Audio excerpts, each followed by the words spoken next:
What's going on, everyone? Reese here, aka Noob Soda, coming at you with a trading recap from a trade I just took earlier in the day here at 12 o'clock Eastern. Try to get long NVDA on the backside of the move here, and didn't work because I impulsed into the trade. If I had waited till where I really wanted it, would have made for a great trade and a lot more sense. So let's just get right into it. Got in here at 12 o'clock on the 15. I was looking for this PCH here. We hadn't tested them all day, and of course, once we finally see some signs of the breakdown and 178 being defended, that's when we get some of this reversal. That's when the PCHs are going to get tested. So we come in here, and this candle actually opened at 176.62, and the high here is 176.71. So I literally just saw the open of the candle here and was just like, fuck it, get me in, because there was a 1 2 3 on the 5-minute, and I really just impulsed in it. You can see 8 seconds, didn't even wait for any sort of pullback. Zoom in here to show the 1 2 3. Here we come down, dip, come up, close, and I'm like, oh, it's close enough, just get me in. And it really only saw my average and went lower. And then had I waited for this trade to make sense on the 60-minute instead of just the 15, you have a beautiful 5-minute breakup PCH here. Massive candle ripped through the volume, so that's going to hold. It did once before, and sure enough, we come down in here and it holds. And it also makes sense on the 60. We have a prior candle low here right at 175.26.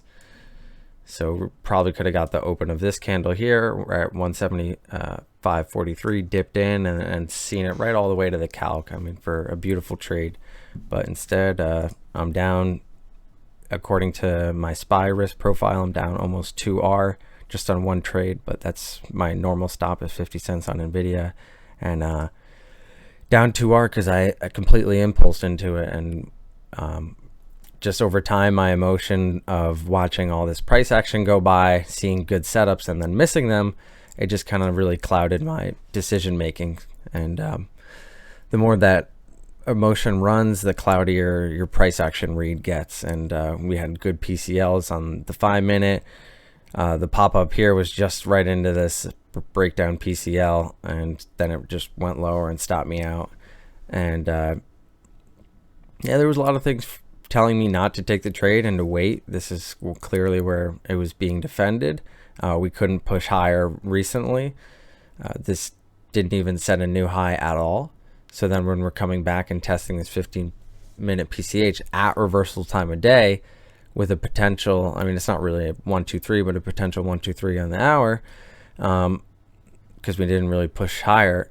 The signs are there not to take this trade this high up and let it come into an important breakout PCH or a prior candle low on the hourly where it makes sense on the bigger time frame. So hopefully that made sense. I certainly learned a lot from this trade. I really let my emotion get the best of me, and had I just been sitting there waiting, reading price action much clearer, I would have gotten the trade I wanted. But instead I got stopped out and I just left. I wasn't about to put on another 2R right there, which would have easily made me my money back. I don't even have to look at the contract. So, but that's the way it rolls. And if you're losing, you better learn something. So hopefully you did, and because I certainly did. And I'll see you in the next one.